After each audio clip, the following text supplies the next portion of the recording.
Good evening, ladies and gentlemen. Welcome to another edition of TBR, and I'm George Binns. And as you notice, we're in the season of elections. And I have with us this evening a candidate for mayor, Brendan Sweeney. Thank you for having me, George. It's Thank great you. to be back in the studio. So after 2 terms on the city council, you think it's time to have a change. Exactly. And I guess we're in the middle of the budget right now. Yep. The city is anyway. And there's some funny things going on about the budget that don't understand. We're supposed to have a 2.5 limit on what it can do, but it looks like the revenue is going up 5.8%. And yeah, we get money from the state, but that's only like 25% of the budget. So 75% of the budget, rough numbers, is real estate tax and whatever. And the other thing that's surprising me is the mayor is claiming that, okay, we didn't have to use the full 2.5%. And yet part of the budget they're touting is, well, we're cutting back on the roads and sidewalks. To me, this leads some questions of why are we doing that and what would do it? And I guess the question is, when you become mayor, what would you do different? Yeah, so I'm glad you brought that up. I have been raising these very same questions in the budget meetings, particularly about roads and sidewalks and our longer-term plan. So I will get to answering that question. I do just want to hit on a couple of highlights from the proposed budget that the mayor submitted to frame our conversation. So the proposed FY26 budget, and the fiscal year starts at the beginning of July. So at this point, we really are up against the wall as a council in terms of time left to deliberate and pass the budget. So the proposed budget is a 4.68% general fund increase, and that's setting aside water, sewer, the enterprise funds. And so that's a $7.7 million year-over-year increase versus FY25. And so the total general fund spending that the mayor submitted is $173.7 million. You mentioned it, George. We had a $1.2 million road and sidewalk budget within the operating budget. The mayor has proposed to remove that entirely. And that was actually, the $1.2 million was a reduction from the previous year's budget. So over the course of 2 years, the operating budget that was $2 million plus for roads and sidewalks, if this kind of budget is approved, will be $0 in the operating budget, which I have some real concerns about. School funding, the mayor proposed a 9.1% increase to the Beverly Public Schools, and that's a $7.1 million boost over FY25. However, this budget does reduce 35 FTEs. About 27 of those were tied to grants, so there was What's an FTE? full-time equivalent. Okay. So position, a So- full-time teacher. So we got paraprofessional. 37 less teachers. Well, less staff members, yeah. And Yeah. that's across teachers, administration, paraprofessionals. And so even though this budget is a big increase on paper, there has been a lot of conversation, a lot of questions raised by myself and others on the council about, are we still meeting the needs of our students if we're reducing critical staff, especially support staff? And so there has been a lot of conversation amongst the council, specifically regarding the middle school, and does this budget on paper line up with our needs in the classroom? And so we can talk a little more about that, but I do want to address the tax levy growth piece that you mentioned. So the mayor is proposing a full Prop 2.5 increase, and then he is proposing using the entirety of the remaining excess levy capacity, which is about $700,000. 2 years ago, we had about $1.4 million in excess levy capacity. And that's because we had revenue coming in from new growth, from new development, revenue from the state, federal revenue from some of the pandemic relief funding. And so that was able to supplement property taxes so that we didn't have to tax to the max, so to speak. And so the way Proposition 2.5 works is it's a limit that exponentially grows by 2.5% of the entirety of your levy every year. If you go up to that amount, then you can just stay with the growth. But if you go under, then you have a gap of what's called excess levy capacity, where your real revenues are growing and you still maintain that gap because you didn't have to tax to the max. My big concern with how the mayor has approached the last 2 budgets is that with $1.4 million in excess levy capacity, if this budget's approved as presented, we will have utilized the entirety of it over 2 years, which means we're spending at a trajectory higher than the Prop 2.5 revenue growths can support. Once you hit that amount, if you plan to continue spending at this rate, you're in a deficit because you had extra revenue that you utilized that the taxpayers paid for, and now you can't use that anymore because of the limits of Prop 2.5. So I'm very concerned about that. There's also $1.25 million in new growth, which I think we'll see less new growth revenue in the future because of a slowdown in development. I mean, the boost on Rantoul There's Street. no more room on Rantoul Street anymore. Exactly. Yeah. And I don't think it would be wise to grow at that pace elsewhere in the city. So there's some real concerns there. In FY27, we're facing a structural deficit, a projected structural deficit of $6.3 million. That's compounded by using the entirety of the excess levy capacity. And so we're at a point where, while the mayor's proposed FY26 budget is in balance, FY27 really looks to be a difficult fiscal year because of that structural deficit. Our revenues are not keeping up with the proposed rate of spending. And so that's, to get to your question, if I'm mayor, what will I do? The bottom line is that if we're to remain financially solvent as a city, we need to significantly restructure how we provide services. And in the absence of doing that, we are going to be faced with the tough reality of making deep cuts to important positions. And so we really need to be more proactive. And again, that's a term I use pretty frequently. We need to think about how can departments be more efficient, how can personnel be restructured, and how can we provide the same high quality level of services, both city and school side, while living within our means financially. Well, basically what you're saying is over the past few years, we've been providing services at a rate that we can't sustain. Yeah, I've been saying it since my second year on the council. So it's going to catch up with us, and you're telling us it's going to catch up with us in 2027. Yeah, I mean, in my view, it's caught up with us now in terms of the services we're providing because... Well, they're cutting back on the staffing at the school system. Exactly, and the road and sidewalk budget. Yeah, so these are a couple of areas that citizens, taxpayers are quite interested in. And one of the things that has bothered me is that you go into one of these services of, what's the city of Beverly like? Niche is one, U.S. News and World Report is another. And they essentially say that the students are not performing at expected levels. They're only at like 50%. And the middle school has got a dip in it. Yes, and that's where I know there's been some contention about how test scores are being perceived in the community, but objectively the middle school is not performing as well as we would hope as a community, especially when benchmarked against statewide trends. So there's a lot of work, particularly at the middle school, that needs to be done. And we're facing a real financial challenge with how do we fund the support necessary to make sure that we're helping those students along in improving performance and improving their overall achievement. Well, that's one of the issues that came out as part of the negotiations with the BTA, that we need to have the pay rates go up so that we can attract better teachers. Well, the implication of that kind of an argument is that, okay, we got substandard teachers. How did we end up in this situation? Is that really the case?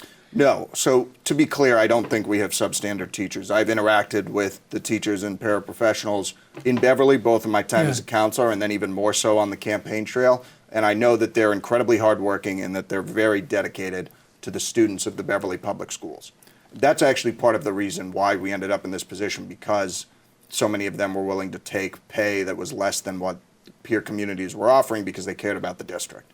And so I think it was the right move to bring the contract into a position where we are competitive with peer districts. There was a big gap to do that, and that was a real part of my frustration with how the mayor handled the negotiations. We saw Newton, Andover, Woburn, Haverhill, communities within reach of us, a year in advance, have similar issues with negotiations that ultimately led to strikes. And so Beverly, and the mayor in particular, should have been able to look at that and say, this is going to be a difficult negotiation. I need to be at the negotiating table so that I can hear directly from the teachers and paraprofessionals of this Beverly Public School System so that we can come to an agreement that's fair and that avoids a strike and that ultimately keeps our kids in school. As we both know, the mayor wasn't at the negotiating table until after the strike started. And that type of reactive approach really compounded the issues that were present going into the negotiations. And so what would I do as mayor when it comes to negotiations?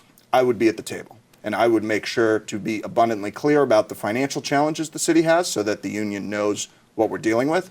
But I would also be very intentional about listening to the requests of the union so that I, as a manager, understand the needs of those who are on the front lines teaching our kids so that we can make sure that we're putting a contract forward that moves Beverly Public Schools forward. And I don't think we had that process in place, and that's ultimately why we ended up with a strike. Well, we end up with a situation where the union, BTA, has allowed themselves to drop back in competitive salaries. So they are part of the problem in not being aggressive over the years. And all of a sudden, they're trying to play catch-up. That gets to be challenging. Yes, I mean, there is a collaborative process that And at the takes same, into account a whole host of factors when negotiations are ongoing. And at the same time, the process of how a school system is run has changed. Way back when, the school committee would set the budget and the city had to come up with the money. So that it was a direct negotiation between the Teachers Association and the school committee, and when that was reached, that was the end of the story. And in this time around, with the city council getting involved in it, approving it, and having to work through the mayor, you go through two steps. First, you get a negotiation between the school committee and the Teachers Association, and they come to a partial agreement. They try it on the mayor. No, it gets kicked back.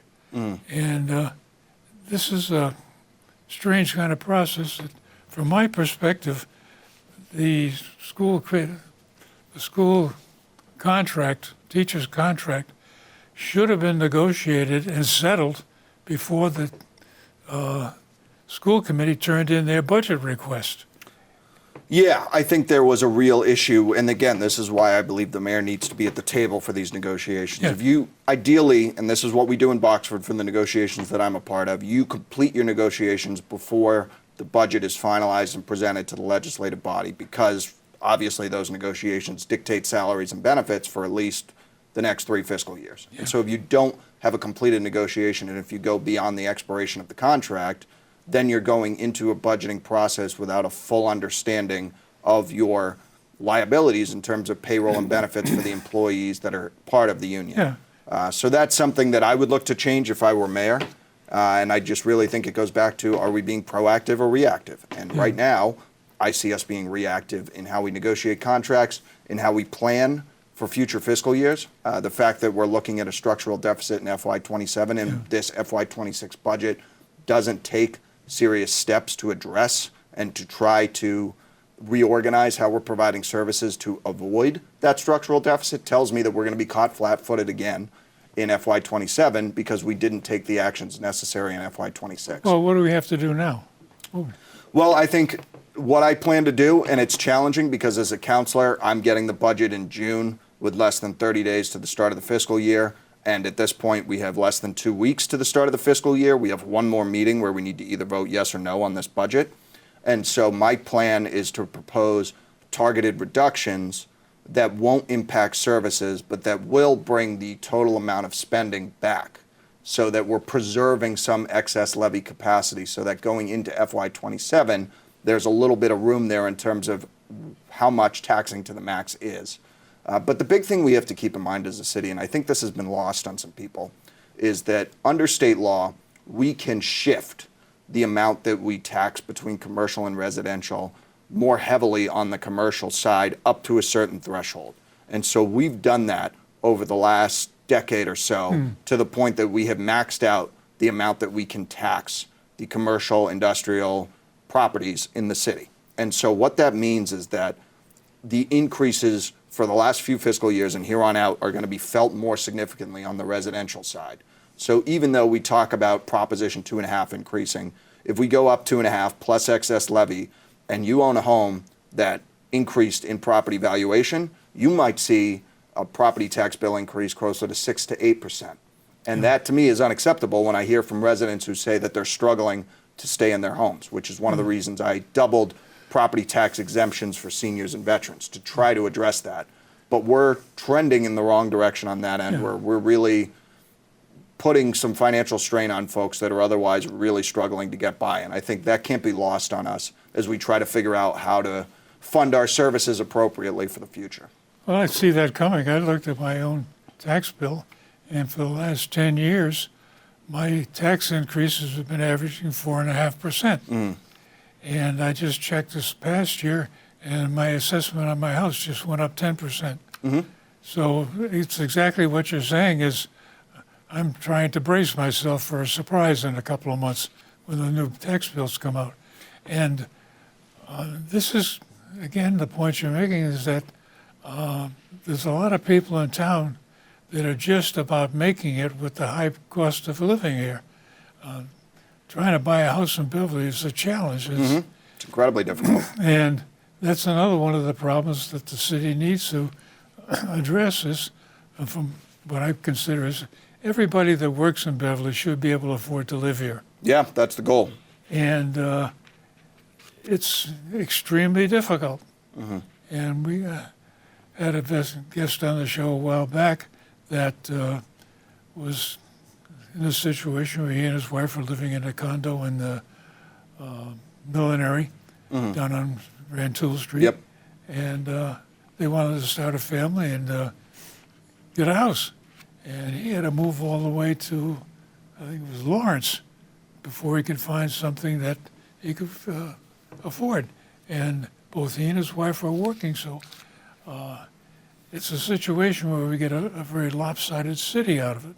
Yeah, and that's something, if I am to be elected mayor, that I really want to focus on. Under the larger umbrella of quality of life is the need to maintain housing stock that is reasonably priced, the missing middle that we talk a lot about. And so that's something that, ultimately the market is going to be a driving force, but what can city government do to set Beverly up to foster that type of development in the future to hopefully address some of the concerns about affordability while also preserving the character of Beverly that makes this such a desirable community for people. Yeah, and pushing through the ADUs, that's a help. Yeah. I mean, there's things we've done on the council that I'm proud of and voting in favor of that I think will help on that end. Again, proactive versus reactive, and that's another area that we need to be much more proactive in. And that was going to take some campaigning because you're going to run into the NIMBY, not in my backyard. Yeah, and there's always valid concerns that need to be taken into account. And that's where, in outlining my plan for housing, it's very much how do we foster that missing middle growth in a way that is targeted and meets the character of the neighborhood so that we're not just taking the carbon copy Rantoul housing model and taking that to North Beverly or areas of the city where it wouldn't make as much sense. No. And we get into the other situation, you're starting to talk about the maxed out tax on the commercial property. Start to wonder about a couple of things that's shown up that we're going to spend $25 million, now it's up to 27, to renovate City Hall. That's got an assessed value of $2.6 million. That doesn't sound right. We spent $7.3 million buying the dollar store property. $7.3 million. Yeah, and the assessed value is 1.6. So I'm starting to wonder how do we get these numbers? How do we get this kind of disparity? So I think that goes back to your initial question, what would I change as mayor? And this brings me to the point about capital planning. And that's something that we're not really doing right now. We kind of hop from project to project. We see that with road and sidewalks. We're just going on a year-to-year basis. We really need to have an intentional plan over at least 5 fiscal years for how we're going to tackle our major infrastructure needs, our road and sidewalk network, and we don't have that now. We just have a narrative document.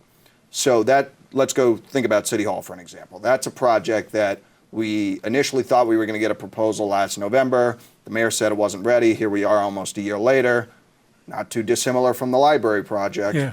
And the price has risen a little bit, not nearly to the level that that library project, which I and other councilors ultimately voted against, grew. But we're at a point now where it's a significant number. And I think the council needs to ask, is this project necessary? I do believe that we need to make renovations to City Hall. I mean, there are aspects of that building that are wildly outdated, no HVAC system, not ADA accessible, so improvements need to be made. But then this is the second point. What is the scope of that of the improvements that need to be made? Is it the proposal that the mayor is formulating that'll come before the council at some point, or is it a more scaled down version? And this third point, which is why we really need a capital plan, what can we afford to do without overburdening the city financially so that we can't tackle other future necessary projects like the central fire station, the elementary schools, which are all going to need roof and HVAC replacements. And that's where the absence of a capital plan, you can't, as a counselor and as a member of the public, get a grip on that third point. What can we actually afford to do? And in a vacuum, these proposals sound great. But if we're going to be tying up the city's financial capacity on City Hall to the point that we can't do other projects, then I think we need to ask the tougher questions of, can we afford to do this, or should we do a more scaled down renovation? I don't know what the answer to those questions are, and it's very challenging to get those answers without a defined capital plan. Well, it's a matter of picking your priorities. Exactly. And until you see all the options on the table, what are the problems we're facing, it's very difficult to, I think, piecemeal. Oh, yeah, we know to work on this one because people are getting concerned about it. And when those people go away because they're quiet down with some attention to their problem, we'll work on that one. So, yeah, I think this is an area where the city can use a little more organization. Definitely, and that's a change that I would plan to bring if I'm elected Yeah, mayor. because I've got a list of all these, what I call the lingering projects. They start with Dunham Road, Folly Hill, Bass River Overlay, and I got 3 lines of that stuff. Yeah, and we can't be reactive when it comes to any of this. We need to be proactive if we're to get successful outcomes for the city. And we're not being as proactive as we should be at this point in time. So you got a challenge ahead of you. Yes. I wish you Yes. luck. Thank you, George. Yeah, and we get to the point in the discussion where it's your turn to make your pitch to the camera about vote for me. All right. Well, thank you, George, for having me. Thank you, everybody, for tuning in. Just to start, I do want to note that the City Council has a meeting this coming Monday. I believe it's the 23rd. This coming Monday, we're meeting to consider the mayor's FY26 budget proposal, and I would please encourage you to tune in. I'll have some comments similar to the discussion that we've had today. But in terms of my campaign, I really do appreciate you considering me as a potential candidate to vote for in this coming mayoral election. If you would like to learn more, please visit sweeneyforbeverly.com, and please feel free to reach out to me directly. I'll be knocking on doors between now and Election Day on November 4th, and I am really excited to hear from you directly about what issues you see the city facing and how I plan to address those issues if I'm elected Beverly's next mayor. Again, quickly, just to summarize why I'm running, the number one reason I'm running is that I believe it's time for a change. And after 12 years of the same administration, I think we'd benefit from a new perspective. And not only that, I believe that the current mayor has really struggled when it comes to responding to constituent needs, communicating more generally with the public, and just generally listening to folks. And I think I can bring a change in those areas in addition to bringing, which brings me to my second point, expertise in managing municipal government. I've worked in the town of Boxford. I'm the assistant town administrator and finance director there. I build the budget, I negotiate contracts with the unions, and I've done the things required to successfully move a town, in that case, would be a city in this case, forward into the future. I worked in state government for Governor Baker in the budget and finance office there. I've worked with the Mass Municipal Association advocating for cities and towns. And so I really think I can step into this job on day one and be effective right away. And the third reason that I'm running is to implement some of the changes that we talked about. to bring forward a 5-year capital plan so that we can address our road and sidewalk and other infrastructure needs to make sure that our budget is balanced and sustainable in the future so that we're not facing structural deficits that threaten our ability to provide core services, and to really improve communication and transparency with residents so that folks know what's going on in city government and they know how to get involved. So that's why I'm running. I hope you'll consider voting for me in November. And please check out sweeneyforbeverly.com to learn more about the campaign. Thanks for tuning in. Sounds like a good story. Thanks, George. I appreciate it. One quick one. You mentioned you're knocking on doors. What are you hearing? So I'm hearing a lot about how the road and sidewalk infrastructure in the city really needs some work, and I certainly agree on that. I hear about the challenges that the Beverly Middle School is facing and the need for us to really roll up our sleeves and figure out how we can best serve our students. And I'm hearing from folks who feel that City Hall is not hearing from them and that the mayor is not communicating in the way that he should about what's going on in City Hall and that he's not responding to constituent needs. Those are really the 3 biggest things that I'm hearing. Yeah. And it's going to be a fun season. I wish you the best of luck. And Thanks, George. thank you, ladies and gentlemen, for joining us this evening. And if you've got any comments, my email address is in the credits. Send me a note. And if you have a longer comment, there's room for you here at the table.